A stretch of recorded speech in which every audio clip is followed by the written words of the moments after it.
recently went on a date with my husband, Lance. We've been married for 13 years, and I had to do the math for that because I forget all the time, and my husband is constantly teasing me about it. I love to pester this man, so on this particular date, I opened a list of chaotic questions for each of us to answer about ourselves. These questions included, if you were a fruit, what would you be and why? If you had a door in your house that went anywhere, where would it go? What pasta shape would you be? Would you rather eat 12 spiders or spend 6 weeks in a federal prison? It might surprise you to learn that it's difficult to decide which pasta shape you would be. Probably because it's difficult to care about what pasta shape you would be. But it was equally surprising for me that one of the questions was really easy for me to answer. Do you have any enemies? And who are they? I've never considered myself someone who holds a grudge, but on that particular day, I immediately identified 2 people as my enemies, and I was surprised at myself. I thought of one person who would hurt me and my friends, and to my knowledge has never been held accountable for their actions. And I thought of another person who, either through direct or indirect action, has caused significant hardship for many people and is still managing to avoid consequences for actual crimes they've committed. It pains me when there seems to be a lack of justice, when someone does not receive adequate punishment for the wrongs they commit. The primary meaning of the root of the Greek word for enemy is to hate. That's pretty strong language, and I would hesitate to say that I hate anyone. One of the most interesting ways that I've heard someone describe an enemy actually comes from the parable of the Good Samaritan, the passage that Amanda preached on last week. Put yourself in the shoes of the man who was robbed and beaten. If you were the victim of robbery and assault left by the side of the road, from whom would you refuse help? Is there someone from whom receiving help feels abhorrent to you? Perhaps because of pride, or maybe because of genuine fear. For the next few minutes, I'd like you to keep that person or persons in the back of your mind. Luke 6, verses 27 through 38 say, "But I say to you who are willing to hear, love your enemies. Do good to those who hate you. Bless those who curse you. Pray for those who mistreat you. If someone slaps you on the cheek, offer the other one as well. If someone takes your coat, don't withhold your shirt either. Give to everyone who asks, and don't demand your things back from those who take them. Treat people in the same way that you want them to treat you. If you love those who love you, why should you be commended? Even sinners love those who love them. If you do good to those who do good to you, why should you be commended? Even sinners do that. If you lend to those from whom you expect repayment, why should you be commended? Even sinners lend to sinners expect to be paid back in full. Instead, love your enemies, do good, and lend expecting nothing in return. If you do, you will have a great reward. You will be acting the way children of the Most High act, for he is kind to ungrateful and wicked people. Be compassionate, just as your Father is compassionate." This is the word of God for the people of God. Thanks be to God.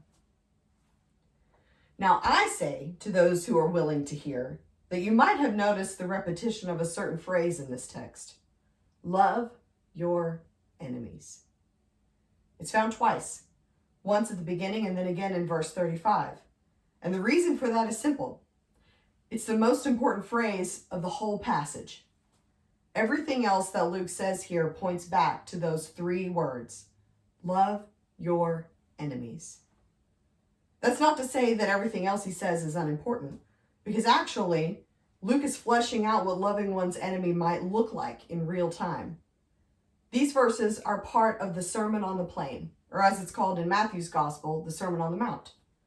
Luke took these sayings of Jesus and adapted them for his Greek audience.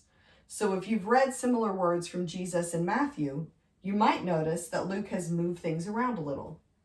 And that's because Luke wants to emphasize Jesus' instructions regarding the disciples' response to their adversaries, their enemies. So what does it look like to love your enemy?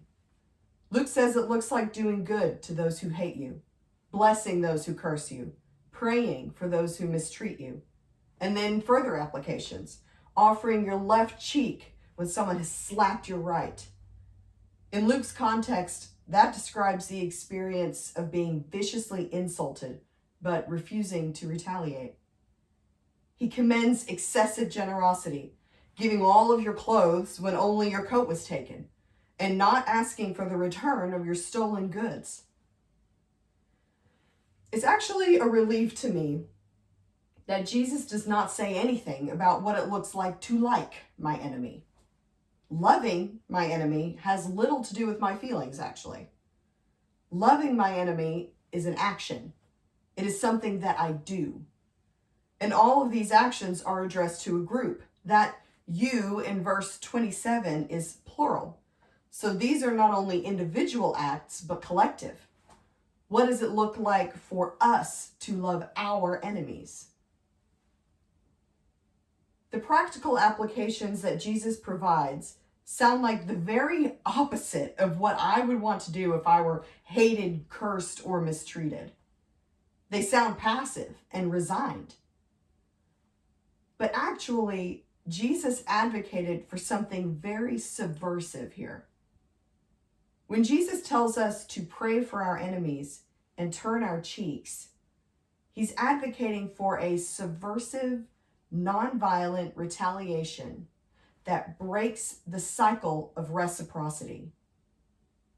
Rather than returning violence for violence, which only begets more violence, Jesus calls his disciples to act differently, to choose a better way.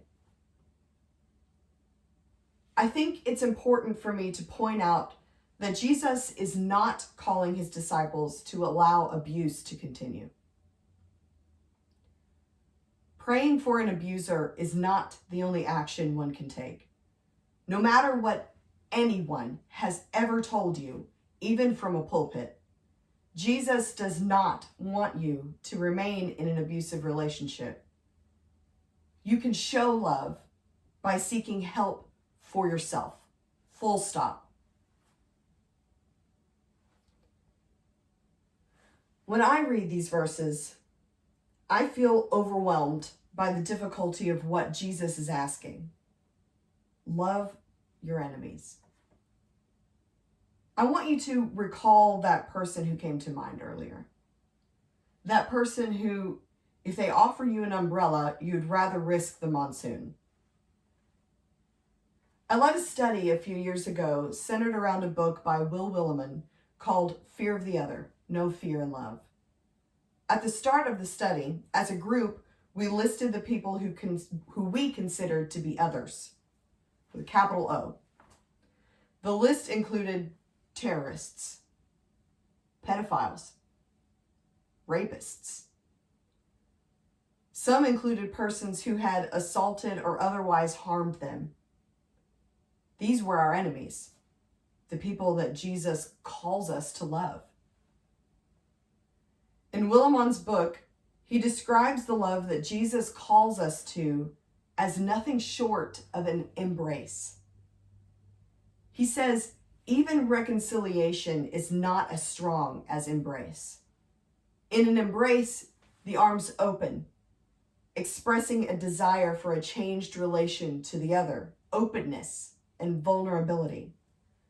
The opened arms wait, giving the other time to respond if they choose. The arms close in hopeful relationship. And then the arms open again, acknowledging that even in relationship, we are different. I cannot imagine embracing my enemy. The thought makes me recoil.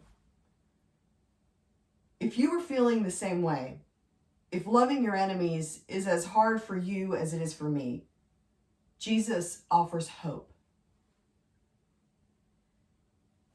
In verses 35 through 36, after Jesus gives us 0 credit for loving, doing good, and lending to the easy people in our lives, even sinners do that, Jesus says, if you do, you will have a great reward. You will be acting the way children of the Most High act, for he is kind to ungrateful and wicked people. Be compassionate, just as your Father is compassionate. When Jesus says that God is kind to ungrateful and wicked people, we get a moment of satisfaction, don't we? Like, aha, see, they are wicked and ungrateful. Even Jesus says so. But a tiny voice in my heart reminded me of these words in Romans. While we were still weak, at the right moment, Christ died for ungodly people. God shows his love for us because while we were still sinners, Christ died for us. To paraphrase verse 10 in that passage, we were reconciled to God through the death of his Son while we were still enemies. I want to move quickly to how these verses offer us hope.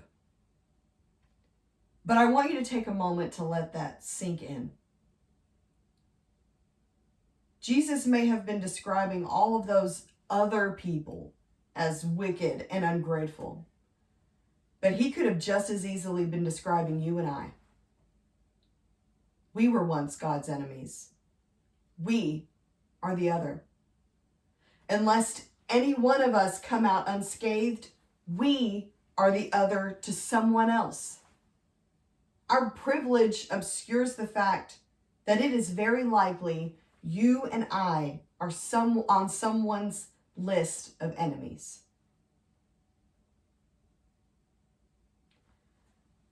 But Jesus. Jesus says, be compassionate, just as your Father is compassionate. God is compassionate to all of us who were once God's enemies. Because when we were still enemies of God, Jesus Christ opened his arms in a beautiful embrace that did more than reconcile us to God. We are now embraced as children of the Most High. And we can act like it by loving our enemies just as God loved us. I'd like to close with a story. I first learned about this in Spiritual Formation with Dr. Michael Long, and I've thought about it often in the years since. In 1995, Archbishop Desmond Tutu was appointed as the chair of the Truth and Reconciliation Commission, a court-like body established by the new South African government to help heal the country and bring about a reconciliation of its people. After 300 years of colonialism and apartheid, the new government needed to find an equitable way forward. But there was considerable controversy over the question of accountability for those guilty of human rights violations during the years of apartheid. Those in the apartheid regime wanted blanket amnesty in order for the government to move forward with a constitution and democratic elections. The liberation movements wanted guilty persons to be held accountable for their past crimes. There was quite a lot at stake, including a very precarious peace among the South African people. What Archbishop Tutu and his fellow commissioners facilitated on behalf of the Truth and Reconciliation Commission was truly amazing.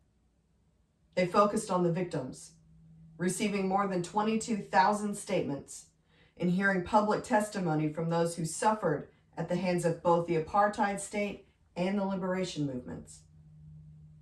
The commission received more than 7,000 amnesty applications, held more than 2,500 amnesty hearings, and granted 1,500 amnesties for thousands of crimes committed during the apartheid years.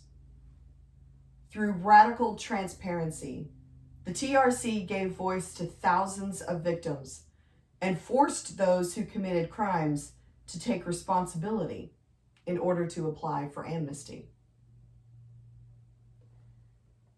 The Truth and Reconciliation Commission found a way to ensure accountability without continuing the vicious cycle of reciprocity that our human nature prefers.